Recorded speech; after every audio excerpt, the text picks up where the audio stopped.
Hello, I am Hanna Meretoja, Professor of Comparative Literature from the University of Turku, Finland, and I'm currently a visiting scholar here at the University of Oxford, UK, where I'm in the middle of the lockdown.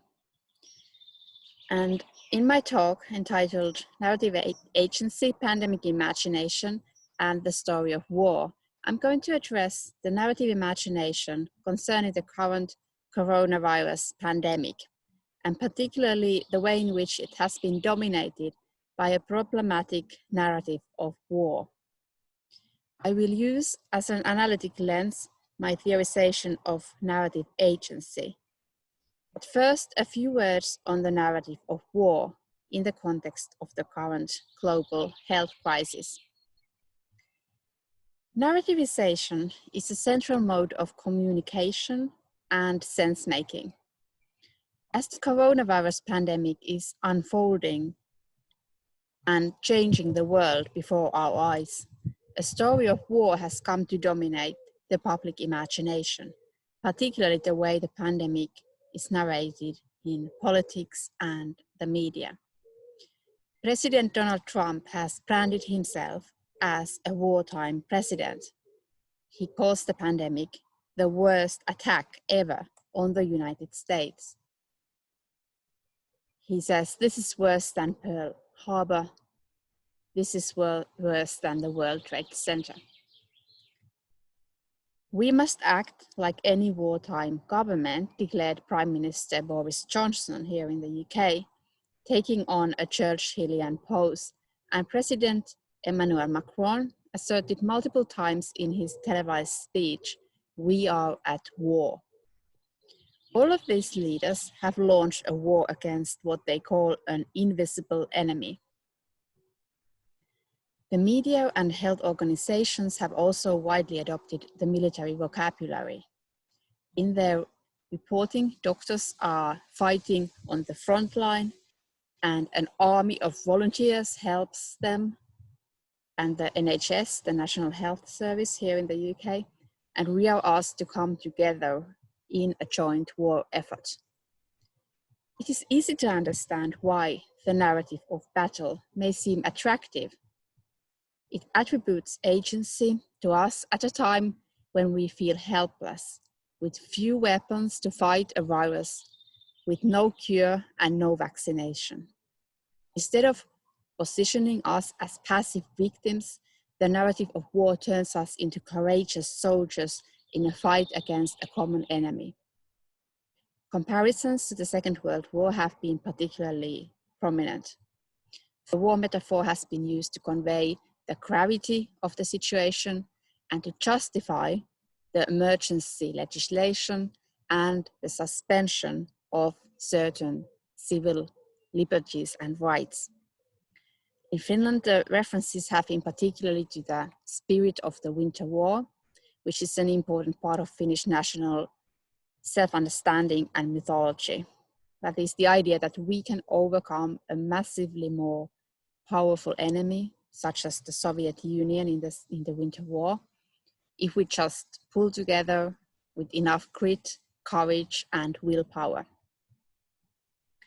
So, the use of the war narrative is understandable. But the problem is that we are not soldiers, and this is not a war. The story of war is used to ascribe agency. First, to patients, second, to healthcare workers, and third, to the public as a whole.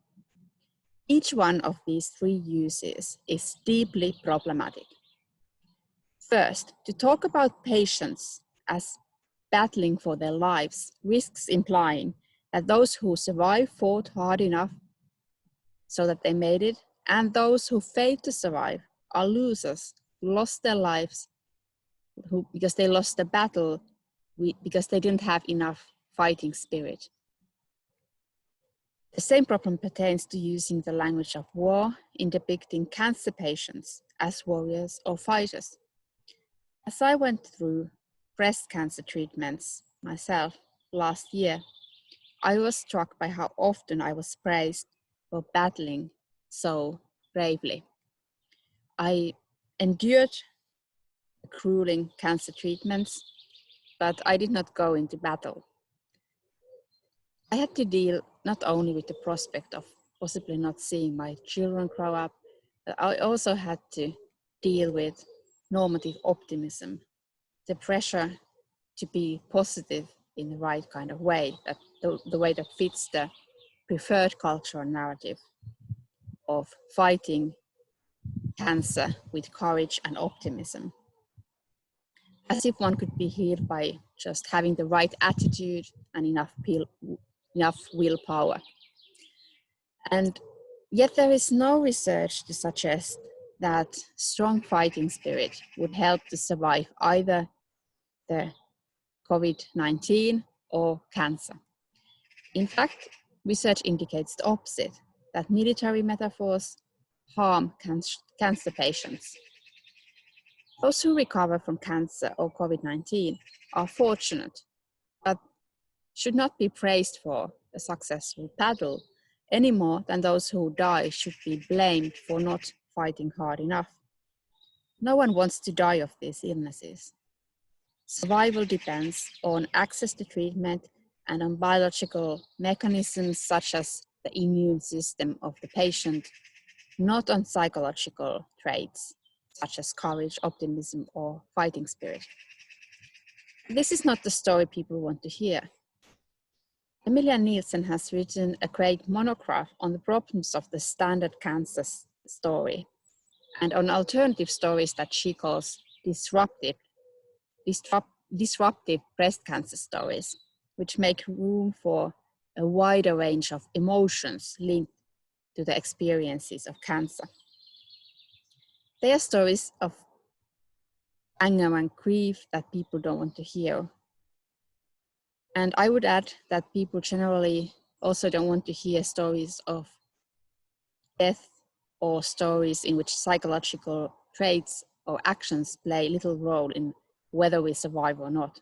Stories in which the survival is not the result of a courageous battle. We are used to the idea that good stories have heroes, and stories of anger, death, or blind biological mechanisms have no proper heroes. In fact, death or survival in war is also, at least for common soldiers at the front line, more or less up to random chance. But we like war stories in which heroism plays a crucial role. That is, stories in which soldiers are agents whose courage and cleverness makes all the difference. When patients are compared to soldiers in battle, it is precisely to emphasize the significance of fighting spirit and courage and toughness as factors crucial for survival. Even when we do not explicitly think that psychological traits determine survival, the language of battle may lead us to such assumptions. When Johnson was treated for COVID-19 in intensive care, Trump declared that Johnson will surely make it because he's such a special person, such a strong person. He said he's strong, resolute, doesn't quit, doesn't give up. So, is the implication that those who lose the battle are quitters, weak persons? Do they die because they give up?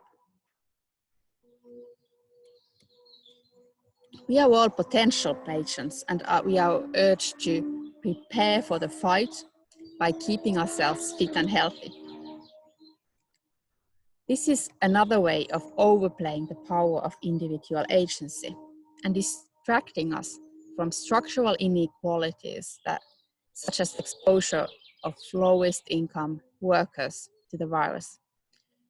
Narratives are a way of ascribing agency to patients by suggesting not only that they can affect the cause of their illness, but also that they play a causative role in bringing about their own illness. Humans have a strong need to ascribe agency, particularly when things go wrong. It increases an illusion of control by suggesting that the catastrophe only affects people who have not taken the appropriate steps to stay safe. people who fail to be strong and alert soldiers in this war against the invisible enemy. This applies again both to cancer and COVID-19. A healthy lifestyle and alertness are supposed to make us invulnerable. It can feel reassuring to think that most patients have so-called underlying health conditions, or at least patients who die of the illness, and many of them have less than optimal lifestyles, such as smoking or obesity. But the truth is that life is fragile and we are all vulnerable. Both cancer and COVID-19 can hit anyone.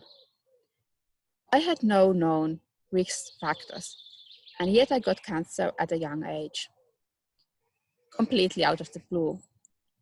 It has made me realize how much my life was governed by a false illusion of control.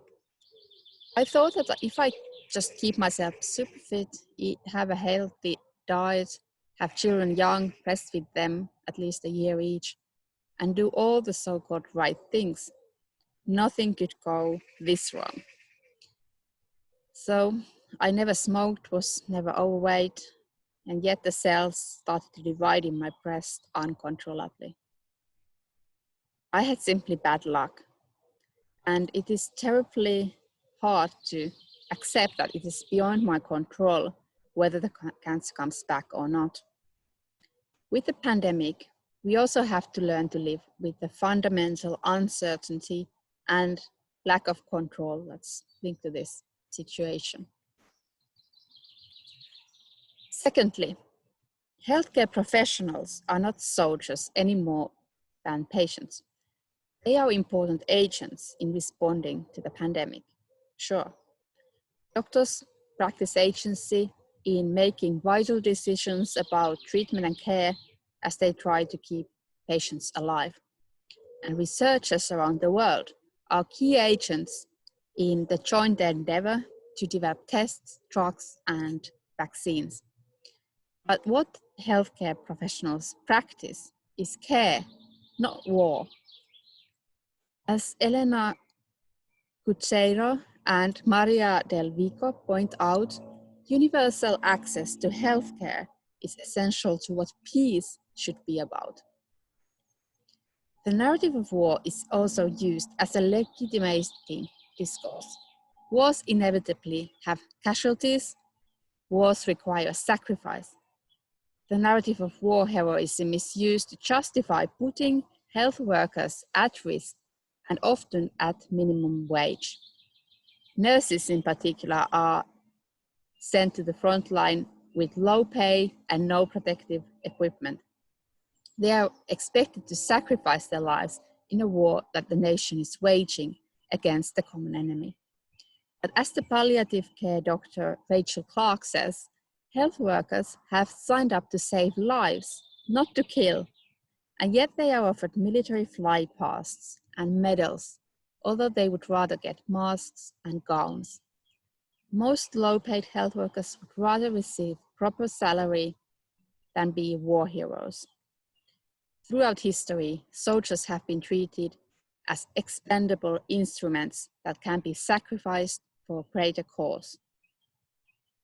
Third, the pandemic affects everyone.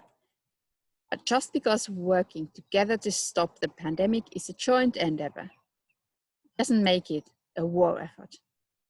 The war narrative tends to be linked to romanticized, nostalgic, and false conceptions of war. The analogy is misplaced for numerous factual reasons. For example, as the historian David Edgerton puts it, the Second World War generally saw increases in economic output and the movement of people and goods, as people were brought together in barracks, factories, trains, and ships. He asserts that war and dealing with pestilence only have in common that they both involve strengthening state power and spending, and both require collective action. Also, the sensory experience of the pandemic and an armed conflict are completely different. So we are collectively crucial agents in the effort to stop the pandemic, but that agency can be framed and narrated in many different ways. The language of war tends to present citizens as soldiers who follow orders from military leaders. It's an undemocratic way of framing the situation. It is interesting that particularly macho-style male leaders, such as Trump and Johnson, have resorted to the narrative of war, while female leaders have generally avoided it. Angela Merkel, for example, has consistently emphasized the power of people in a democracy and narrated the crisis as a crisis in which the values of democracy are and should be respected, and people together should find the best way forward. And now I return to the notion of narrative agency. And I will then briefly outline my approach to that notion, and then further analyze the problems in framing the pandemic in terms of a narrative of war. So I first developed the notion of narrative agency in my book, The Ethics of Storytelling, which came out from Oxford University Press in 2018. In that book, I provide a model for analyzing and evaluating narratives from an ethical perspective by using an evaluative model, which consists of 6 evaluative continuums. For example, by looking at whether narratives expand or diminish our sense of the possible, cultivate or distort personal and cultural self-understanding, and promote or impair our ability to understand the experiences of others in their singularity. If you're interested in that model, you can have a look at the chapter 3 of my book. But now I will turn to the notion of narrative agency. This concept has been used to emphasize the role of narrative self-interpretation in the process that brings about the integration of the self over time. As Catriona Mackenzie puts it, the concept is linked to an understanding of such narrative integration as dynamic, provisional, and open to change and revision.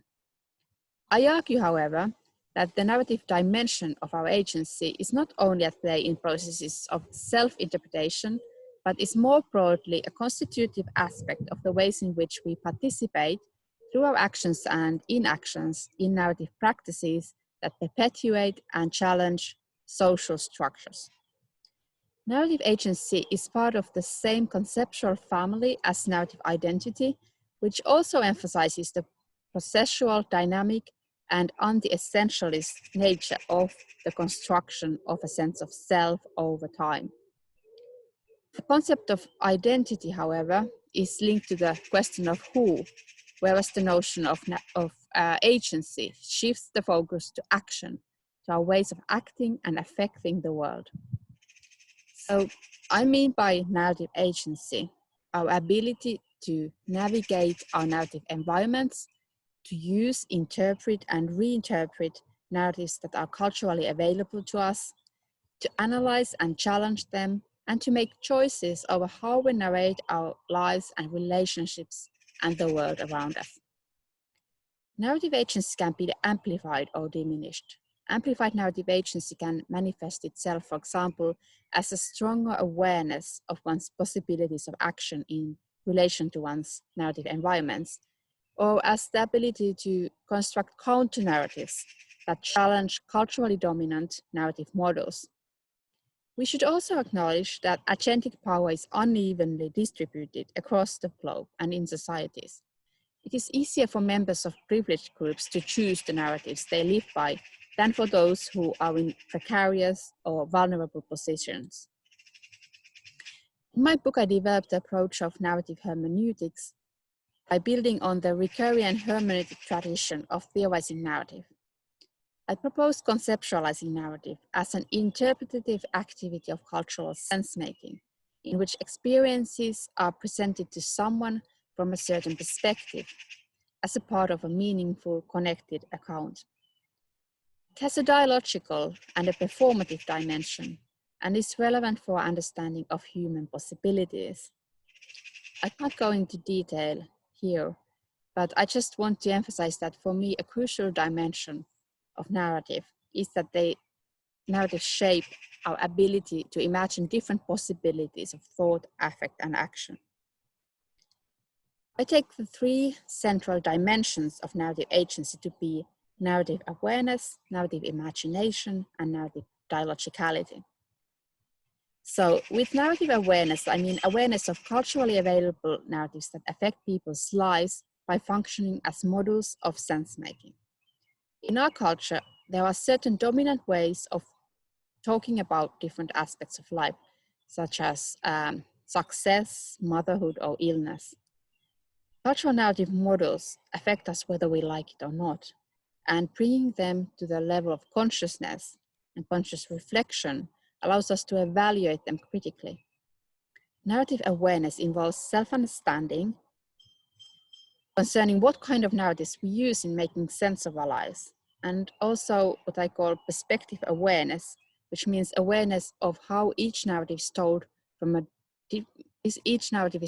certain perspective and involves interpretation, selectivity, and meaning giving. It is awareness of how each story can be told differently from someone else's perspective, interpreted by someone else. And secondly, narrative imagination refers to our ability to imagine beyond what appears to be self-evident in the present, and to creatively and critically engage with cultural narrative models. The notion has been discussed by several narrative scholars, from Martin Nussbaum to Jens Brockmeyer, who links it to the creative what-if dimension of our everyday actions, and to Molly Andrews, who describes imagination as a social faculty at work when we think about our lives as they have been lived and as they might be led. Mark Freeman associates it with narrative reflection on the goals and objectives that direct one's actions and the imagining of one's future self, a self that will be or should be. For me, narrative imagination involves cultivating one's sense of the possible. With the sense of the possible, I mean our sense of how different worlds function as spaces of possibility in which certain experiences, affects, thoughts, and actions are possible and likely, and others are impossible or unlikely. The sense of the possible also refers to our ability to imagine how things could be otherwise. And then thirdly, narrative dialogicality refers to how we become who we are in relation to other agents in the world, that is, in a fundamentally dialogical and relational way. Narrative dialogicality means our ability to enter in a dialogue with others and their stories. In psychology, representatives of the so-called dialogical self theory, such as Hermans, have emphasized that we are constituted in dialogical relations with other people by internalizing the voices of our significant others so that we entertain a dialogue between different voices within ourselves. Although all narratives are dialogical in the sense of taking shape in dialogue with other narratives, some narratives particularly emphasize their narrative dialogicality by foregrounding how every story can be told from multiple perspectives. The ability to enter in a dialogue with others requires fundamental openness and responsiveness, courage to be exposed to the other and let the other challenge one's preconceptions.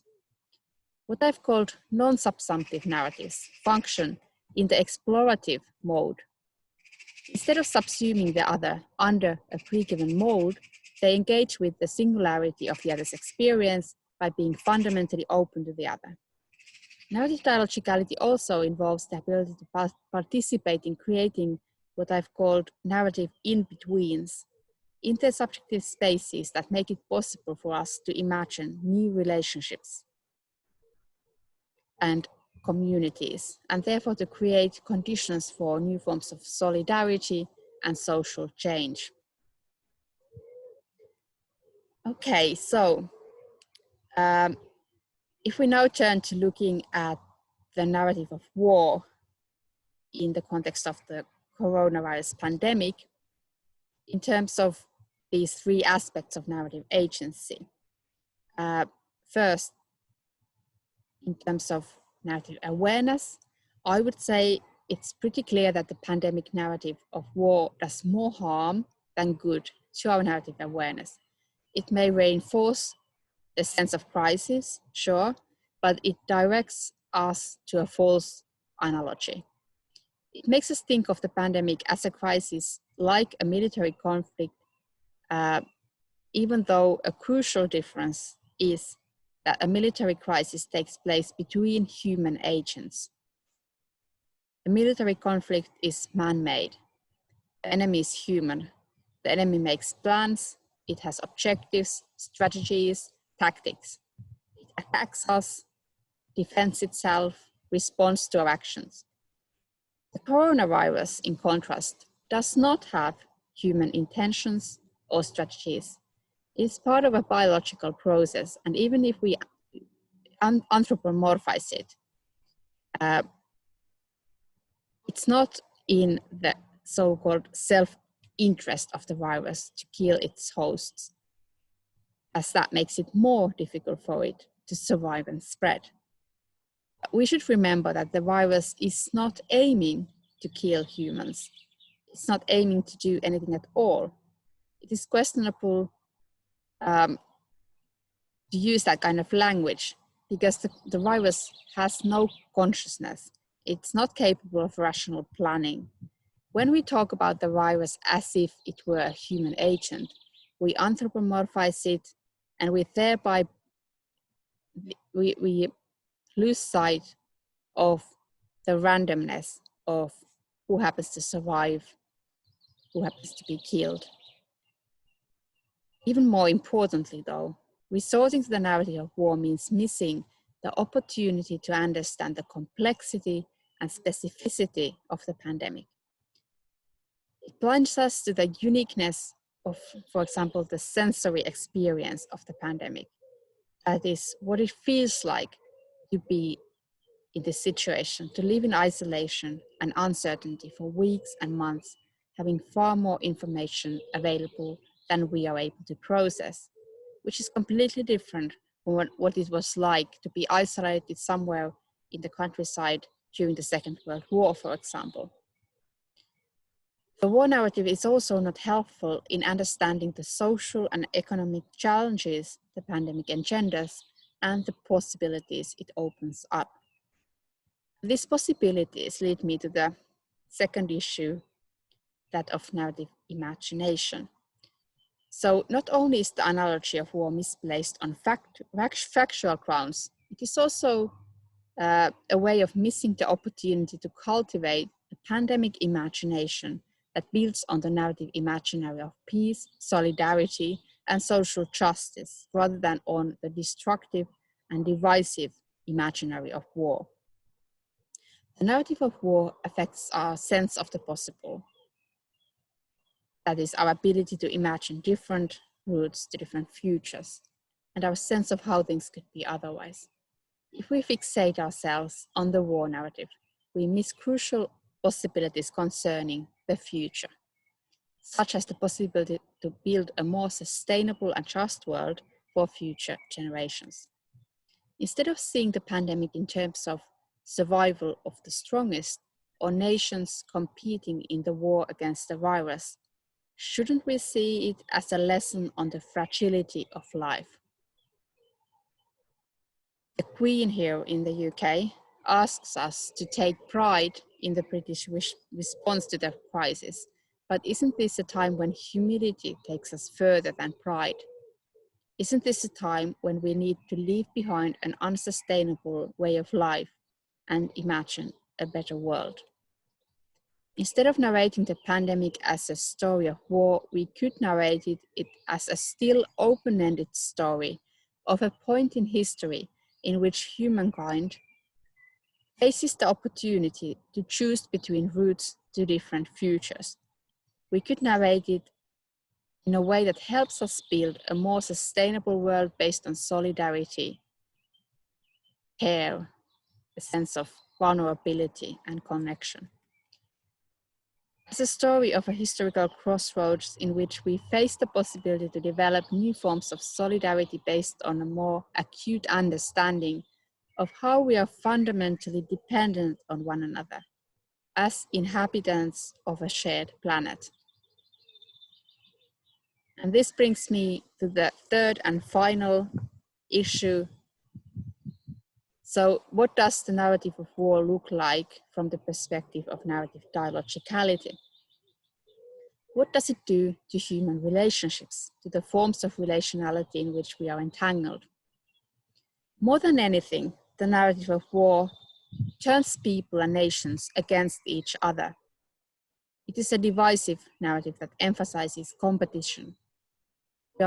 We see every day charts in the newspaper, in media, that compare how well different nations are doing in the war of race against the virus. Countries are grouped to winners and losers. The narrative of war is typically used in a nationalist context as a call to arms. It is addressed to a nation, to a people, to build unity against a joint enemy. This is a dangerous narrative given that the pandemic shows precisely that international collaboration is needed to stop the virus from spreading. And it is a dangerous narrative because we should learn from the pandemic that our joint vulnerability and fundamental dependency on one another are inevitable and not necessarily a bad thing. This crisis is an opportunity to embrace our shared vulnerability, dependency, and destructibility as a crucial and inescapable dimension of the human condition. We tend to idealize agency that is linked to autonomy, control, and independence. But agency is also about the ability to respond to others, to their touch, thoughts, needs, and affection, the ability to share experiences, anxieties, and hopes, to be attached to and to care about beings beyond ourselves. We could foster narratives that emphasize agency that is linked to our ability to deal with uncertainty, precisely by sharing that experience with others. We could see this aspect of our agency as a strength that we can cultivate together. Narrating the pandemic in a way that embraces our shared vulnerability could help us imagine a society that takes as its central starting point our interdependency.